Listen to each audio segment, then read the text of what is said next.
You can push through stress for a while, but one thing will happen eventually. Eventually, your system is going to push back. Your nervous system is just like any other part of your body. You cannot push it repeatedly because if I keep going, going, going, why do people fall off a cliff into fatigue, irritability, lack of focus? Then this leads to more chronic problems like sleep issues, for example. These aren't a sign of weakness, this is a sign of burnout. And burnout isn't about workload. It's about constantly activating my nervous system to do without recovery cycles of enjoying just being, of taking a break to regenerate, reset, recharge. And in today's video, I'm going to show you why burnout isn't something that happens to you because you're doing too much.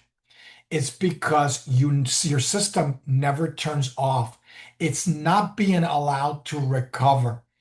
And in Zen Brain, I teach this concept of an outdated model, the Newtonian model, I call it, of Isaac Newton, of outdated physics, with a quantum model for brain health, for anything that you may think of in life. You want these to be in cycles. You cannot go linear and keep going, going, going, and be like, oh, I'll recover tomorrow. It really always comes at an expense. And oftentimes we're always pushing ourselves and cutting corners and thinking that eventually that sheet of paper will remain whole. It won't. I keep cutting corners until I'm left with nothing. And so I want you to be vigilant of that because in the digital age, we're so overburdened now more than ever before with information, sometimes streams of information that may be weeks or months that would have been weeks or months for somebody in the past. And now it's just being being consumed in a very short period, and it's too much for our nervous system. And so, if you want to level up your life in the digital age, in this AI powered digital age, you may want to consider something like Zen Brain Academy, where we teach all of the ins and outs to be able to be more productive in the digital age without compromising the key to longevity, your brain health. And we will teach you all the things that you need to do to be able to do that. So stick around till the end. You're going to get a lot of value. And if you do find value, please share with somebody else. Give us a like or a follow. We put out one video per week to really help you level up in the digital age. And remember, I'm going to share a quick presentation here. And so what I want you to note is that you're not just busy or busier than ever before. You're burning out, and your brain often doesn't realize it because the habits that we have, we don't realize it. We're always on one side of the nervous system, the sympathetic. I was just having a conversation with somebody about this, about sleep. They're having sleep issues. And the reason they're having sleep issues is because they're on overdrive. They're always on the sympathetic side, the stress, alert, tension side, the agitation side, the to-do side. This is the side that you need to be productive, to be able to get anything done. But if I'm always on the sympathetic side and I don't balance it in a yin yang style with the parasympathetic, guess what happens? I'm not going to feel calm. I won't be able to recover. I can't relax. At the end of the day, I'm worn out. I can't fall asleep. Eventually, I'm going to have sleep issues. This starts to add up and trickle into other areas of my life. And so remember, stress really isn't your enemy, as I talk about in the Art of Stress-Free Living book. It isn't neither your friend nor your foe. It is how you are managing it. How are you using it to either your advantage or your disadvantage? So staying in stress is the problem. So the key here is that chemistry of stress will become a problem when you're on overdrive and you don't give your system an exit from being on all the time. I'm constantly doing. Sometimes the breaks that I have may be grabbing a digital device, which is more doing, more stimuli. And this kind of work, phone, thought mode, all of them are do mode. Oftentimes I take a break. I want to sit back and kind of take a break, but that sitting back and taking a break is restless, is full of thoughts. I can't relax. So No, if you don't have predictable, regular reset windows sprinkled out strategically, as we teach in Zen Brain Academy throughout the day, your day doesn't end. You're just changing from the computer screen to the phone screen to go and talk with somebody, to ruminate some more, to be busy. Maybe you go to the gym and it's going and doing and pumping iron and going very aggressive. And that type of activity is just keeping me on the on mode. And that leads eventually to burnout or breakdown. It's going to lead to problems eventually. Even if I don't feel it in one day or maybe a week later, eventually it will catch up to me. So remember, balance is not time management. What you want is to regulate your nervous system. Your nervous system is what controls everything. We don't need more time. What we need is transitions. So, such that if I just got out of a big meeting, you don't want to just jump right into one more thing. If I got into a meeting and I was leading the meeting and I'm talking, and I'm really expending energy because talking consumes energy, you're not breathing well, oxygen levels are depleting, you're not producing ATP, which is what you need chemically to power your brain. And now all of a sudden I'm kind of like a little bit worn out. If now I jump into another thing because the business that I have or the job that I have, the schedule that I have is going from one thing to another, guess what's going to happen? I'm going to start to break down. I need to integrate into my day regulation, better transitions that are going to fill the well, reset stress, refuel my brain before I go and do something else. The key here is how do I go back and forth between the sympathetic and the parasympathetic? And oftentimes we take the same road, the same path, which is do, and then more doing. And that's where the problem lies. Stress follows you home, you're irritable, you have cognitive overload that carries over into your home, it carries over into the bedroom. Why? Because we haven't set boundaries strategically throughout the day such that my energy can be sent to the sympathetic and then over to the parasympathetic. And as I do this, my system learns how to activate and then deactivate, learns how to turn on and then turn off. And so what we want is to keep that in mind. I can't be agitated all the time. I must learn to settle the dust as well. My environment really won't matter. The schedule, like my whatever I do for a living doesn't matter. If I don't learn how to stop working, how to recharge myself, how to get out of that loop that I'm often in mentally as well, where maybe I take a step away for a break, but my mind is still racing. I'm wired, irritable, anxious. I feel off. So what you need is reset points. What I call them are micro practices, micro resets throughout the day. That could be breath work. It could be attention regulation, like mindfulness practice. It could be movement. Movement doesn't mean that you have to run a marathon or go to the gym and work out aggressively.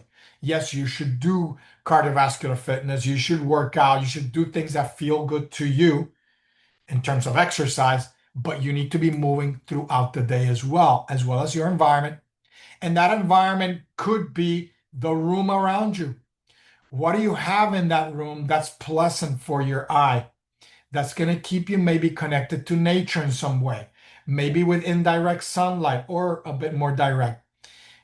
Maybe it is that I get out and go out for a walk in a local park or something of that sort. So you want micro resets throughout the day.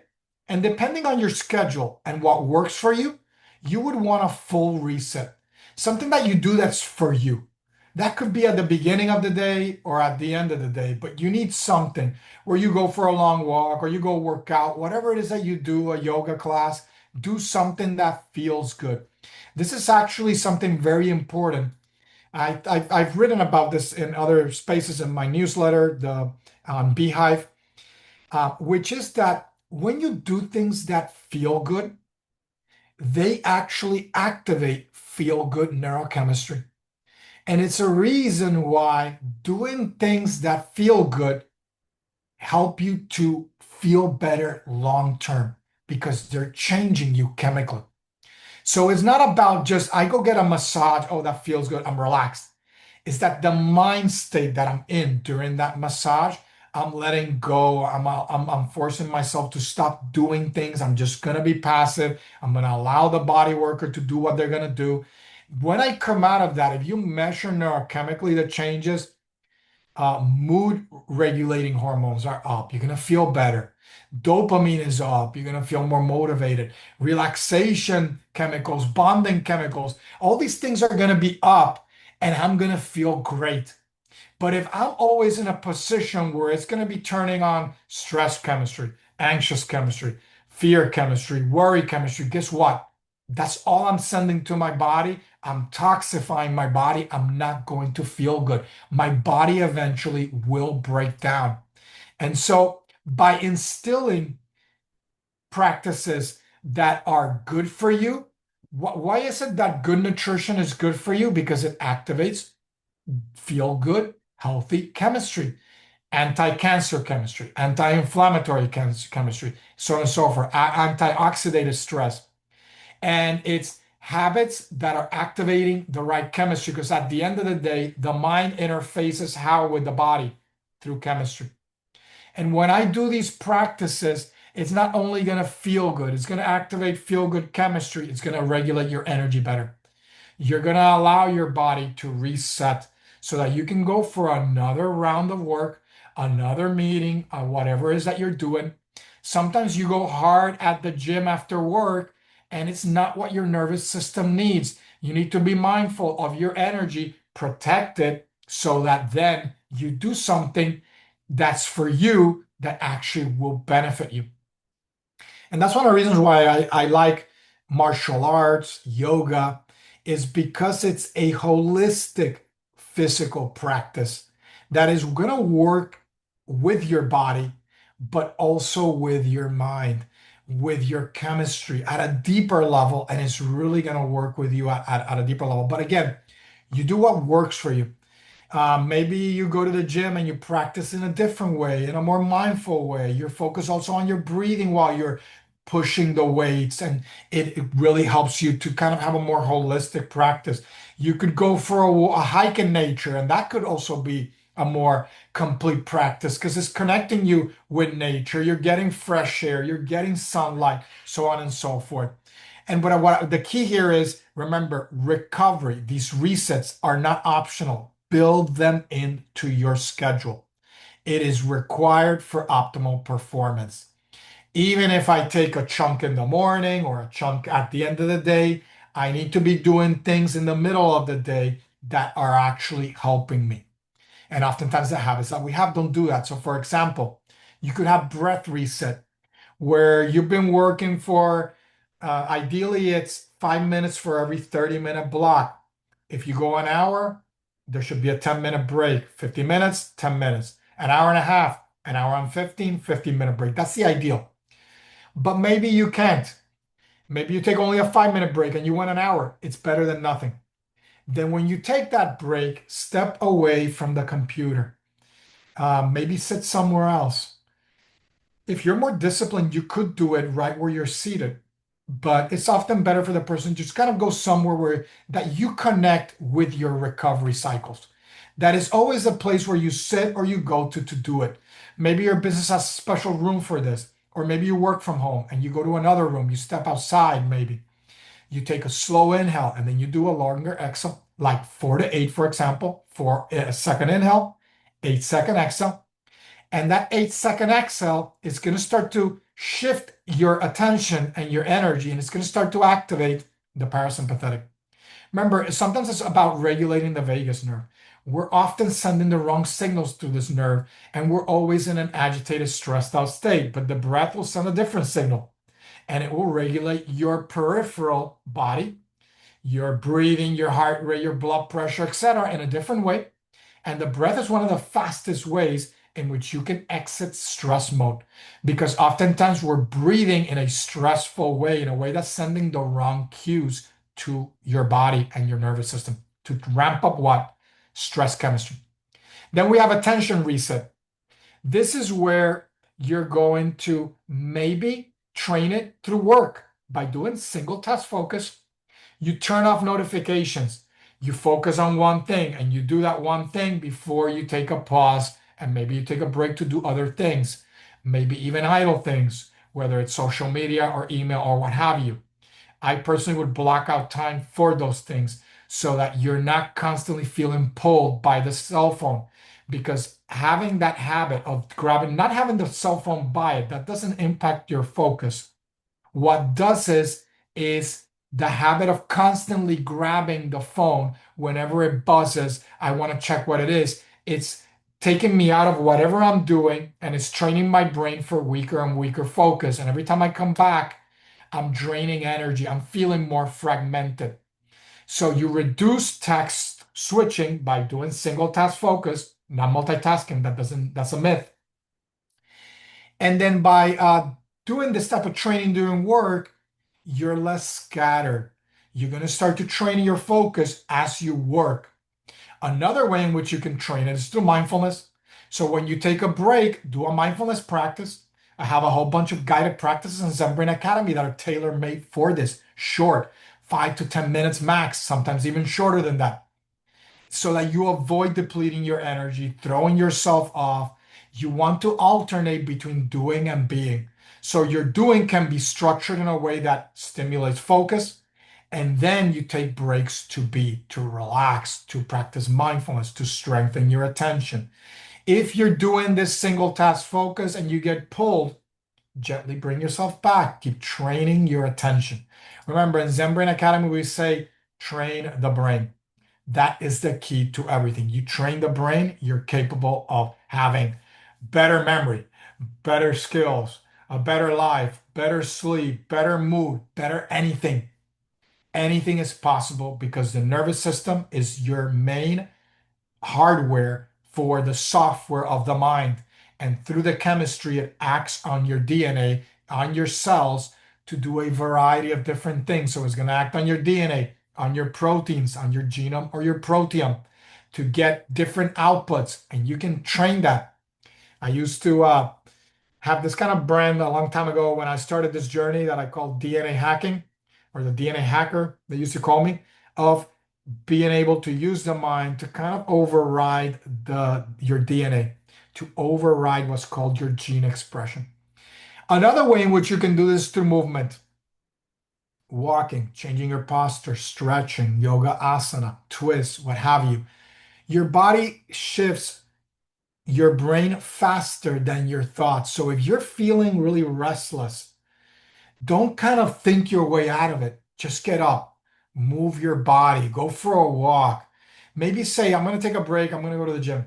I'll come back to work later and go work out for a little bit. Get your body moving. If you have a treadmill at home, maybe I have this friend of mine is a physician. He has a desk that moves up and down, and underneath he can slide a treadmill. So he'll move the desk up, and he walks on the treadmill while he's still working or taking a call. Oftentimes we feel drained because we've been sitting around too long, and that poor posture, the breathing, the holding tension is depleting my energy. It's lowering blood flow to the brain. And if I move, I not only increase blood flow to the body, but also to the brain. And then, of course, environmental reset. A messy office is going to be conducive to more of that chaos, that inner chaos. You want the room to be more organized. Have natural plants, maybe natural wood. Have it be orderly, kind of in you know, in a way that's more aesthetic, more pleasing to the eye. Maybe you're close to a window. Make sure that some of that natural light comes in. Reduce noise. Maybe enhance natural sounds. Maybe have like a little fountain, one of those little things that has the water running in the background, or play some music on your computer of natural sounds. You can also try with headphones, binaural beats, or just classical relaxing music that's going to keep you calm. Nothing with lyrics, because lyrics, if especially if it's something that that you know the lyrics, Even if you don't, language will pull your attention away. So music that has sound is creating more attention problems and it's going to pull your attention away. So you want natural sounds, soothing sounds, calming sounds, an open space, natural geometry or natural decor. Declutter both the outer and also the inner. How do you declutter your inner world, your inner mental space? Mindfulness, meditation eventually. Even breathing can help to kind of reset and kind of put a clamp on your mind. Your environment is either going to keep you stressed or it's going to help you to recover. You need to get out of that box. And the box isn't just the office that you're in or wherever you work or where you're doing your regular stuff. It's also the mental box in your mind that often is scattered. So we can go from burnout to balance. If we manage stressing ourselves with a period of reset and recovery, and we repeat this daily over and over again, following ideally the 90-minute ultradian cycles they're called. And so you want to, you're working and then you take a break, you pause, you want to slow down. You may work on your mind, mindfulness to reset. It could be breathing as well that can reset. You could try to refocus before you go do more. Set another intention. Okay, now I already hammered out this. I was focused on this. Now I'm going to focus on this. I'm going to take I've come out of the break and I'm going to now be productive again. I'm going to go do this. You set an intention. You choose what matters. Maybe you organized that the day before with a schedule. You just checked off one thing that you just hammered out from your list. And now you act. You take another action one step at a time. Don't get overwhelmed by what's happening next in the future. You can't really control what's going to come in the future. So don't start worrying about the next thing in the to-do list that you haven't done. You're going to focus one step at a time on that thing that you actually are going to do next. And so you're remaining calm, centered, focused. You're feeling productive. You're hammering out your to-do list. Then another thing that's important is reflection. You could also integrate that into your break when you do whatever reset, pause, reset practice, and you refocus and you recharge. Then take a moment to say, okay, I'm going to do this next. I'm ready to start. I'm thankful for the fact that I'm alive, that I have a job, that I have loved ones. Pick one thing that I just hammered out this one thing on my to-do list, that I'm moving forward, etc., etc. Pick one thing that you're grateful for. It helps to shift you out of the state that often stress will get us back into, which is of worry, of fear, of negativity. Our brain is great at negativity bias. So really focus yourself also on countering that aspect. It's a kind of holistic approach to that break. You're really mindful about what you're doing. Remember, it's not about eliminating stress. Without stress, without the sympathetic, you don't get anything done. What you need to learn how to do is to train that recovery. We need to learn how to train the brain. High performers aren't stress free. They're recovery efficient. They know how to start the day, what to do in between the workday while they're working, and what to do at the end of the day. And they always leave room for themselves, for their loved ones, and for good quality sleep. So the next day, they're able to be productive again. Remember that you need these stress pathways. You need it to move, to think, to get anything done. You need to manage that energy, the stress energy, better. Regulate stress, regulate its chemistry. If you need help with that, join Zen Brain Academy. Try for free for 2 weeks. I have a module called Turning Stress into Flow, where you can learn how to harness the power of stress chemistry and convert it into the flow state at will without burning out, without throwing your motivation off and your focus. You can learn all of the things that we learn at Zen Brain Academy: dopamine stabilization, attention retraining, nervous system regulation, sustainable stress recovery, and more. Remember, train the brain, train how your system responds to stress. If you want to handle stress without burning out, it starts with Zen Brain Academy. It starts how you regulate your brain.